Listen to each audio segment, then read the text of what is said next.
हैं अपने बचपन की कुछ कहानियों के। देखिए हमारा परिवार एक ज्वाइंट फैमिली में, हम लोग एक छोटे से परिवार में जन्म लिए, सब लोग एक साथ रहते थे, अंकल सबका परिवार यहाँ पे, उसमें हम लोग के मकान के भी एक कमरे थे जिसमें हम लोग रहते थे। बचपन में हम बहुत बदमाश थे, मेरी मम्मी को सबसे ज्यादा परेशानी थी क्योंकि ज्वाइंट फैमिली होने की वजह से क्या होता था कि परिवार में बहुत लोग रहते थे, मोहल्ले वाले, पड़ोस वाले, और उस समय मोबाइल वगैरह नहीं होती थी, हम लोग यही गुल्ली डंडा वगैरह वाला खेलते रहते थे। डेली किसी न किसी से हम झगड़ा किए रहते थे, मेरी मम्मी परेशान होकर रहती थी, ये करेगा क्या जिंदगी में, बहुत परेशानी हो जाती थी। और बचपन में थोड़ा सा फाइनेंशियल की वजह से हर चीज लिमिटेड तौर पे मिला। स्कूल हम एक नॉर्मल से स्कूल में गए और पेंसिल वगैरह तक का भी बचपन में हिसाब मिलता था। पेंसिल खरीद के आती थी, उसमें से आधा काट के आधा तुम लो, आधा तुम लो, तुम्हारा पहले कैसे खत्म हो गया, तुम्हारा ज्यादा कैसे चला, काफी ये सब समस्याएं थी। घर के आगे एक कॉलेज था, उस कॉलेज में हम लोग जाते थे देखने के लिए, किसी का पेंसिल तो छूट नहीं गया, किसी का पेन मतलब क्या रह जाता था छुट्टी के बाद तो लेके आते थे लोग, या फिर किसी का मतलब कोई किसी के पेज में, किताब में, कॉपी में कुछ कुछ पेज सादा बच जाता था तो हम लोग उसको कलेक्ट करके ले आते थे और मम्मी को देते थे। मम्मी देखिए इसमें 2 पेज सादा है, इसमें 3 पेज है, वो सबको ले आके एक जगह बनाते थे, मम्मी उसको सुई धागा से सिल देती थी और उसको हम लोग एक कॉपी बना लेते थे। आज भी आदत उसी में है, ये आज महंगी कॉपियों पे तो हाथ ही नहीं चलता है, वहां पर उसी भी आदत लग गई है वहां। और बचपन में हम लोग के घर पे गाय वगैरह भी थी, छोटे छोटे जानवर वगैरह, ये सब के पालने में इन लोग के लिए करते रहो, ये सब करते करते बचपना निकल गया।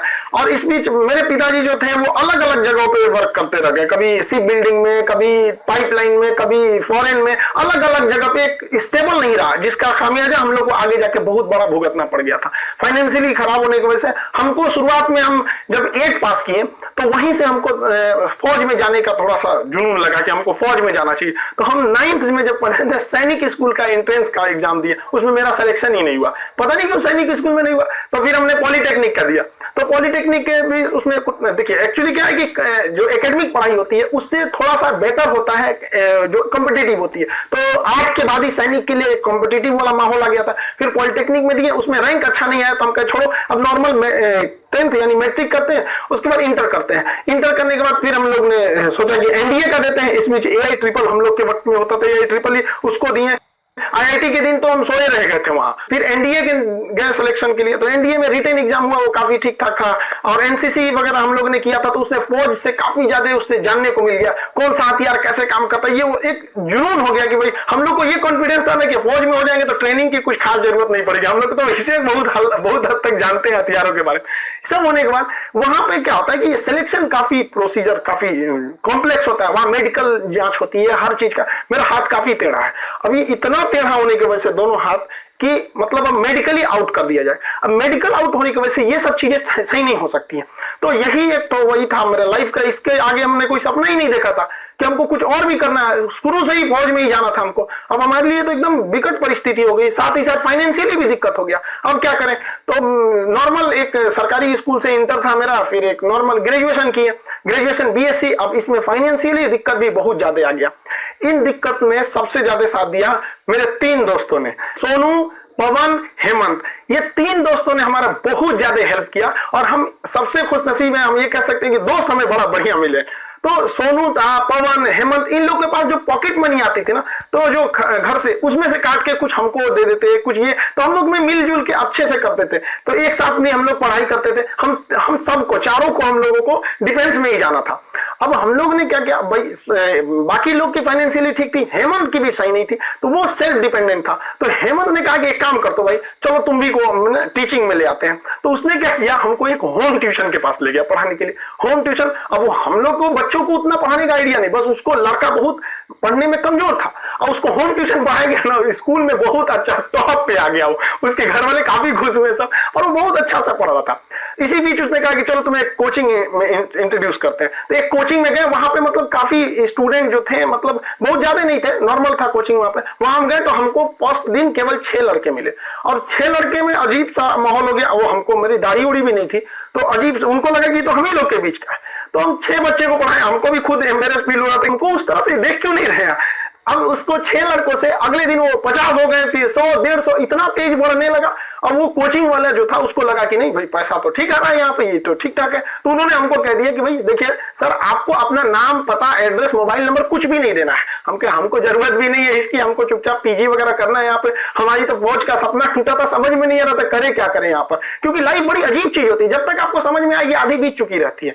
यहाँ लाइफ में क्या होता है, सोचेंगे क्या, बनेंगे क्या, ख्वाहिश कुछ और चीज की रहती है। यही है जिंदगी, सबको इसी के साथ चलना रहता है। तो हमने कहा कोई बात नहीं। उन्होंने कहा कि चलो भाई, हमारा उनको नाम पता था तो टाइटल के वजह से उन्होंने खान नाम दे दिया, खान सर। धीरे धीरे वहां पे पढ़ाते रहे, वहां पे लड़के बहुत हो गए।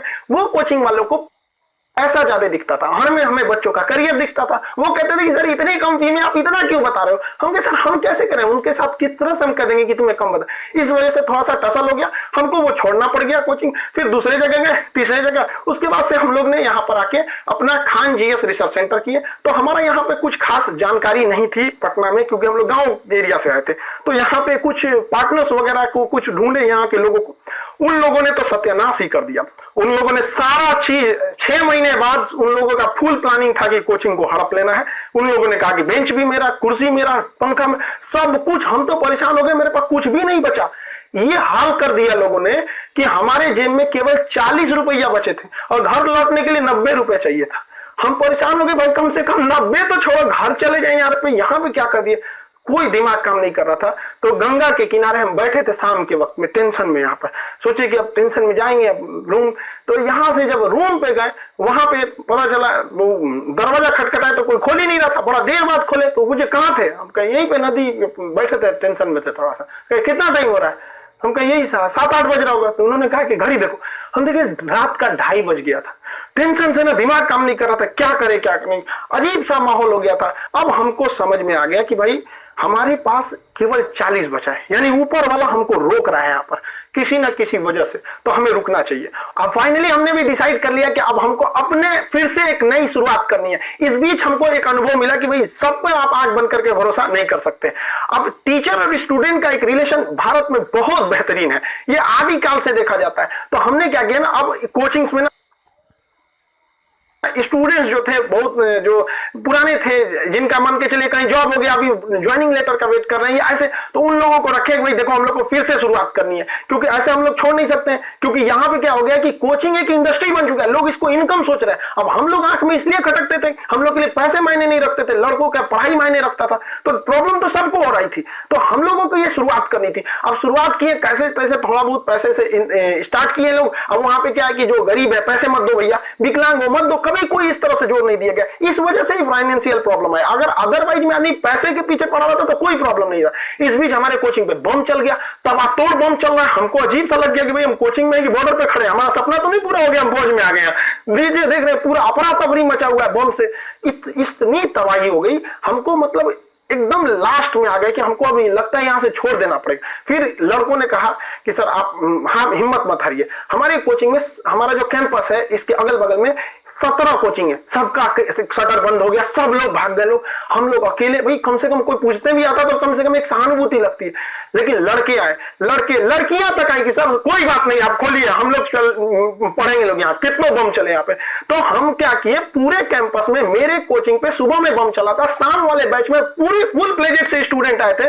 और जो बच्चे पढ़ रहे थे उसके अगले बैच के बच्चे नीचे खड़े होकर कह रहे थे कि अगर बम चलेगा तो पहले हमारे ऊपर बम चलेगा, कोचिंग को कुछ नहीं होने देंगे।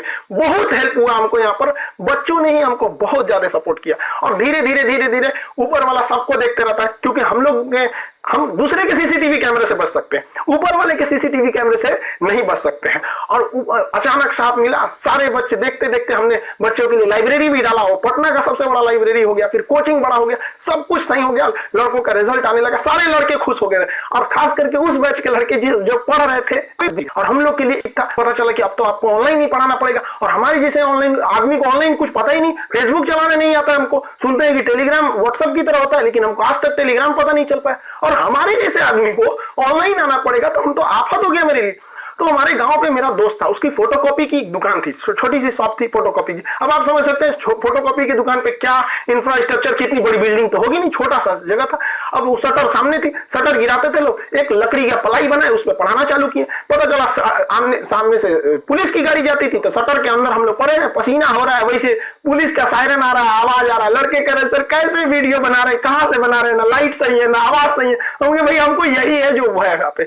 मेरा सारा सेटअप जो पढ़ाने का इंस्ट्रूमेंट होता है, जो पीछे पैनल लगे होते हैं पढ़ाने ना, में रह गया था। और हमारे गांव में ऐसी व्यवस्था नहीं थी, हम क्या करें। और जो 2020 का लॉकडाउन था, बहुत ही स्ट्रिक्ट लॉकडाउन था, तो उस लॉकडाउन में हमको आना था पटना, कैसे भी आने का कोई साधन नहीं था। तो हम ट्रक के क्लीनर बन के आए थे, खलासी जो होता है, ऐसे गंजी पहन के गमछा बांध लिए थे, चलो चलो चलो, ऐसे क्लीनर बन के आए यहाँ पे, खुद ही लोड किए, सब कुछ किए और लेके जाए। अब स्टूडियो कैसे बनता है भाई पता ही नहीं, तो 2 ठो बांस लाए, ऊपर बांस लगाए, उसमें ट्यूबलाइट को रस्सी से बांध के बना दिए और वैसे ही पढ़ाना चालू किए लोगों को। अब वहां मेरे पास हर साधन आ गया पढ़ाने वाला, अब लोगों को समझ में आने लगा, धीरे धीरे धीरे धीरे लोग पसंद करने लगे यहाँ पे कि हाँ ये बात सही है। अब हमारे एक दिल्ली के हमारे एक मित्र है मिश्रा जी, उन्होंने सारा सेटअप किया कि ये कैमरा ठीक रहेगा, ये लाइटिंग ठीक रहेगी, ऐसे ऐसे सही रहेगा। उन्होंने बहुत बेहतर काम कर दिया, मेरे लिए अच्छा हो गया। अब इस बीच अब लड़कों का कोर्स चालू करने के लिए एप्लीकेशन बनाने लगे, तो धीरे धीरे धीरे धीरे लड़के एप्लीकेशन पे देखने लगे यूट्यूब पे। और हमको तो आज तक समझ में नहीं आया कि यूट्यूब पर एजुकेशन के फील्ड को हम ऐसे देखते हैं कि वो लोग भी कमेंट करते हैं कि सर हमारा किसी जनरल कंपटीशन, हम किसी कंपटीशन की तैयारी नहीं करते हैं, नहीं हमको कोई एग्जाम से मतलब है, फिर भी हम देखते हैं। हमको इस बात की इतनी खुशी होती है, इसलिए नहीं कि वो लोग हमारा वीडियोस देखते हैं, इसलिए कि जो लोग पढ़ाई छोड़ दिए हैं उनको भी इस बात का अफसोस है कि हमने पढ़ाई क्यों छोड़ा। और ये कंफर्म है कि वो अपने बच्चों को या समाज को आगे पढ़ने के लिए जरूर करेंगे। और इस देश को जो पीछे गया है उसको आगे ले जाने का एकमात्र रास्ता है शिक्षा, क्योंकि शिक्षा जिसके पास रहेगी कभी किसी से नहीं डर सकता है, अपने अधिकार के लिए खड़ा रहेगा। तो काफी खुशी होने लगी। लेकिन ऑनलाइन का हमको बहुत ज्यादा आइडिया नहीं लगा, तो धीरे धीरे धीरे धीरे क्या हुआ, संघर्ष आगे बढ़ा। अब होता क्या है कि लाइफ में कभी इंसान कोई लिफ्ट की तरफ बढ़ जाता है तो उसको काफी खुशी होती है, अरे बाप रे बहुत ऊंचाई पे आ गया। लेकिन जो सीढ़ियों की तरफ बढ़ता है ना, ऊपर जाके उसको एक थकान होती है, लेकिन दिल से एक सुकून भी मिलता है कि मेहनत से बढ़े, तो उसके लिए ऊंचाई बहुत मायने नहीं रखती है।